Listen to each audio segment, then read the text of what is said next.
My friends and I were hungry, but collectively broke, so we decided to get some cheap fast food.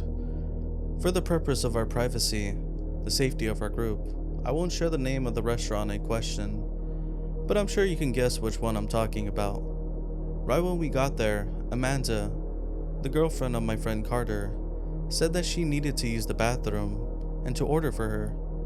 She always got the same thing, so it was no problem. When it was our turn in line, we placed our order and went to stand off to the side. After a few minutes, Amanda came speed walking out, looking as if she'd seen a ghost in the toilet. Silently, but wildly, she beckoned for us to come to the bathroom with her. Carter had started to laugh, but Amanda's increasingly hysteric gestures drove him to at least stifle his humor. Jessica, the last of our group, and my girlfriend, was the first to accept Amanda's strange investigation. Knowing that our massive order would take a while to complete, I followed them. I heard Carter's footsteps trailing behind me as I rounded the corner that led to the bathrooms. Still, keeping her panic silenced, Amanda led us down the short hall to the unisex bathroom, which she'd apparently had to use due to the women's being out of order. She pushed open the door, motioned for us to all go inside, and after checking to make sure that no one had followed, entered behind us, quickly closing and locking the door. The room was as normal as any public restroom, with its plain white walls, faint scent of chemical cleaner, combined with an even fainter scent of use? There was only one basic toilet, without any stall walls to conceal it, and one accompanying sink. A floor mat just sat below the sink, bearing a faded floral pattern and the words, "Wash away your troubles," on its surface. Bunched inside the small room, we all looked at Amanda for an explanation, and for a moment, spent regaining her composure, she finally pointed to the floor mat and said, "Look under it." Seeing how this was a public bathroom, no one was eager to touch anything that had been on the floor for who knows how long. Finally, after a few failed attempts, head nods and shoulder nudges, to get the others to do the deed, Jessica bit the bullet and pulled away the mat with her fingers. Beneath the mat was some kind of panel of different material than the tiled floor around it. There were two small brass knobs on the panel, like handles to a trapdoor. Due to the thickness of the floor mat and how the panel actually rested slightly below the floor level, they'd been undetectable. Nice find, Amanda. Carter, now intrigued, clapped his girlfriend on the back, but Amanda, still somewhat unsettled, shook her head disapprovingly and responded, "Look inside." Shrugging, Carter knelt and gripped the two small knobs. After confirming a glance towards Amanda, he pushed, opening the panel. All of us, except Amanda of course, gasped into the surprise. There was a long tunnel below the open panels, a ladder leading down into it. But it wasn't an ordinary ladder. Both the frame and rungs were yellow, cracked, the hands and footholds haphazardly fitted into the crudely cemented frame. The ladder was made of bones. Despite the grisly structure before him, Carter's grin widened, and without any kind of preamble, he gripped the topmost rung and began his descent into the subterranean tunnel. Jessica was next to follow, and when Amanda saw me positioning myself to go third, she finally broke her spell of silence and asked what the hell we were doing. Calling out from the tunnel, Carter said, with complete casualness, "Amanda, there's a tunnel in the bottom of Redacted. We have to check it out." I felt similarly, and I'm sure Jessica did as well. Left with no choice but to follow, Amanda came along, whimpering as she gripped the bony rung. After a slow downward climb of maybe 20 or 30 seconds, we reached a darkly carnivorous space. The walls were mushy, damp, convulsive, like the interior of a choking person's throat. Carter put his hand on one and smeared the surface, leaving a long swathe in a dark pink substance. It was obvious that if you applied enough force, you would probably pass through the walls, but none of us were eager to try. The corridor squelched and squirted, making us all bunch closer together. Despite the awkwardness of doing so, no one wanted to press upon or even graze by the living, leaking walls. Disgusted by also morbidly curious, we continue on towards the deepening darkness. My key's fob light our sole source of illumination. Everyone's phones had, upon entering the flesh cave, suddenly and inexplicably died. The corridor narrowed down as we went on, and the walls became further dampened as if we were truly entering the interior of some living thing's body. Even we had to file one by one into a long, tremendous hall, and everyone, including myself, groaned and whimpered or even retched as our bodies came into unwanted contact with the wetly quivering surfaces. Fortunately, this narrow passageway led into an open chamber, but unfortunately, this chamber was more grotesque and more sickening than the preceding area. It was a circular room, and of course, every surface was flesh-colored, slick with strange fluid, and trembling violently.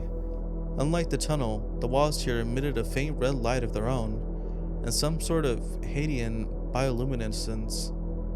Lying about the room, arranged in a circular fashion against the walls, were slabs of meat, or what appeared to be meat. Carter approached the nearest one to our left, and Amanda, begrudgingly in tow, since she had been tightly holding onto his arm throughout the entire dreadful journey. Leaning in close, he examined the slab. He even poked at it with his hand, the same hand that had smeared the fleshy wall. Weirdly, the surface didn't give as much of a wall had, and Carter had exerted considerable force to make an impression. It's solid, at least compared to the walls, like a box. His voice was, despite the circumstances, fairly relaxed, almost joyous. No, not like a box. There's a break in the surface near the top. It's not like a box, it's like a coffin.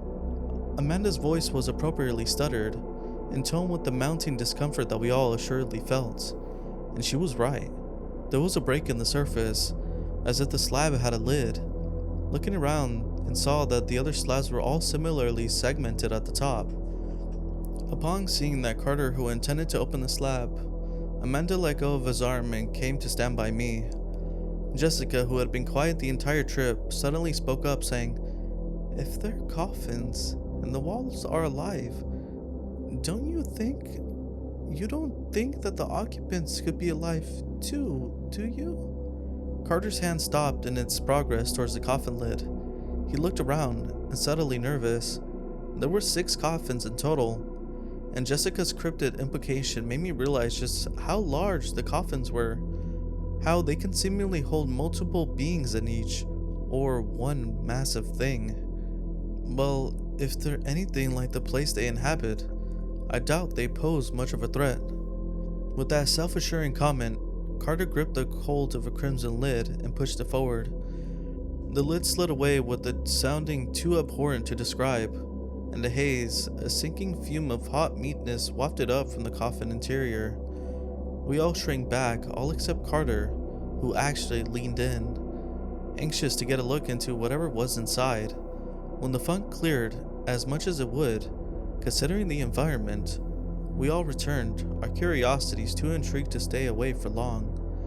Inside, reposing exactly like a coffin-laid corpse, we see a giant cadaver, seeming completely composed of meat. Its general figure was of a man, albeit a massive one, and its utterly faceless head, bulbously crowned with a square jaw, constituted a great portion of its upper area, the temples touching the both of the sides of the interior. The body was not as broad, but still larger than that of any man, and the body, it was beyond hideous. It was as if a man had been skinned, and the raw pink flesh beneath somehow inflamed to become some sort of armor? The subdermal musculature was apparent, but everything seemed somehow wrong. Compared to the anatomy of a human, the shoulders and chest were seemingly merged, as if they'd been unnaturally fused in by some horrible mutation or forced experimentation. The arrangement of its abdominal muscles were diamond-shaped, tapered with the upper and lower ends. The groin was indescribably malformed. The juggernaut of grotesquerie and the accompanied stench, not the putrefaction but something worse, burned my nostrils and limited the amount of time I could spend gazing directly at it. Finally, having gotten my sick fill of the abominable thing, I turned away and looked at the other coffins, wondering if they held similarly awful things, or things somehow got worse. But before I could think to investigate them, a sound floated into a room out from the corridor, alerting us to the approach of someone else. I'll never forgive Carter for this next comment, his next unimaginable suggestion, even though it'd probably save all of our lives. As the sounds of someone pushing through the throat-like tunnel grew louder, Carter glanced around grimly and said, "We had to get inside these coffins. There's more than enough to house all of us, but I think it'd be best if we doubled it up, just in case whoever's coming intends to have a peek inside one. It'll lower our chances of being discovered." There wasn't any time to protest, even though I really wanted to. Amanda, terror-stricken, wrapped her arms around Carter, practically driven mad by the idea. Jessica, on her polar opposite, led me towards the rightmost coffin and pushed away the flesh lid. Inside was a variable clone of the other entity, a giant of gruesomely exposed and bizarrely wrapped flesh. Jessica crawled inside first, and the sound of the meat accommodating her weight almost turned my stomach. Steeling myself against the awful funk, I climbed in too, and after confirming that Carter and Amanda had entered theirs, shut the coffin lid, sealing us inside. A few moments later, the sounds of someone pushing through the final narrow passageway echoed into the channel chamber, and I began to listen intently, with my ear pressed against the inner wall of the coffin. Jessica, lying somewhat beneath me and beside me, listened with hers pressed against the opposite wall. Thankfully, sensibly, we climbed into so that our heads were at the foot of the inherited man. Its globe-like head was surely crowded the space. Outside the coffin, I heard some walking around and presumably inspecting the area. I wasn't sure if they were searching for us or merely performing in some routine check of the infernal chamber. After a few more moments, during which their footsteps echoed with surprising clarity, there was an all too familiar sound. The sound of one of the coffins being opened. With my fingers crossed, I prayed that they had not opened Amanda and Carter's. Listening to any sounds of horror or struggle, I took a breath and held it. I heard Jessica do the same.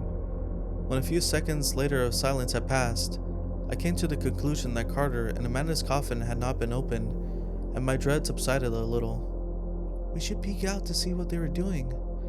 And Jessica's whisper had been faint, but within the coffin's interior was unsettlingly audible, and a brief panic rose inside of me. But after a breathless moment, there were no sounds that might have suggested that we'd been discovered. And after taking a breath, I responded, "Are you crazy? What if they see us? Or hear the lid moving?" "Watch, I'm sure I can move it without making a sound. Carter was just forceful when he did it." Before I could protest, she had placed her hands on the lid ceiling and gently pushing forward, inching it along. After a few seconds, there was a slit in the rim, and we can just barely peer into the opening into the nightmarish room beyond. Across the room, just beside the coffin Carter and Amanda had climbed into, was a man. And not just a man, but an employee of the restaurant we entered on the surface level. Despite the environment, his uniform was clean, dry, adherent to the establishment's dress code. He was peering into the coffin to the right of Carter's, and holding a large dish of some kind. With the other, he was scooping up portions of the meat, crudely excising them from the body therein. I involuntarily gagged, and Jessica pinched the back of my neck, urging me to be quiet. For what seemed like to be hours, we watched the man remove chunks and bits from the body, until the dish was finally terribly full, a mountainous, uproarious crimson rising from its base. When it could hold no more without its threat of its contents spilling over, he set the dish on the floor, closing the coffin lid, and then took up the dish again. Without a second glance, without having suspected the tomb to be occupied by anything other than the loathsome giants, he left the room. We waited a few more moments until the sounds of his departure finally died out, and then emerged from our hiding spot. Not a second later, Carter and Amanda did the same, and both came out gagging and shaking. From the looks of it, they had crawled with their heads beneath the occupants. "Did you guys see that?" Carter's face had lost its boyish confidence. now having a more pallor, more benefiting to the circumstances. Amanda was similarly white, through tears streaked her face. I immediately understood why Carter was so uncharacteristically distraught. The reason for why the employee had to come down didn't need to be openly stated, but I said it anyway, just to get it out there. This is where the meat comes from. My voice sounded hollow, lifeless in the dismally echoic chamber. We all stood in silence for a moment, the gravity of the situation, the horrid revelation chilling us to our cores. We all had at one time or another eaten at the restaurant. Carter plenty of times, Amanda nearly as many, since she usually go along with him. The food had always at least been decent, even really good on certain occasions. No one could have imagined its unspeakable origins. Suddenly, Jessica's disposition changed, and I saw a flicker of hope in her reddening eyes. Wait, there are only 6 coffins and 100 people visit this restaurant every day. There's no way they've been feeding people the flesh of these things this whole time. This has to be a recent thing, some desperate measure or new experiment. The room seemed to grow a little bit brighter at the hopeful prospect. Wondering just how much the employee had taken from the corpse, I went over to its coffin and pushed open the lid, but the sight inside made me recoil. The small amount of hope I mustered was quickly blasted away, leaving more despondent and sickening than before. The corpse was regenerating. Had already regenerated most of its portions taken from its torso. The others joined me, and all turned, reeled, or shrank away, their moods plummeting. Silently, we returned to the room to its former state, and then left the chamber. We re-entered the tunnel, not bothering to shield ourselves from the convulsing walls, and exited the tomb. When everyone had climbed up the ladder with its rungs of bone, I covered the entrance with the floor mat and led the way out of the bathroom. Simultaneously, all of our phones buzzed and chirped, coming to life again. As we passed the front counter, one of the employees called out to us saying, "Oh hey guys, your order is ready." Amanda took one look at the stack of fresh burgers and vomited onto the floor. She muffled some half-hearted apology and then shuffled off towards the exit. Without another word, the rest of us followed.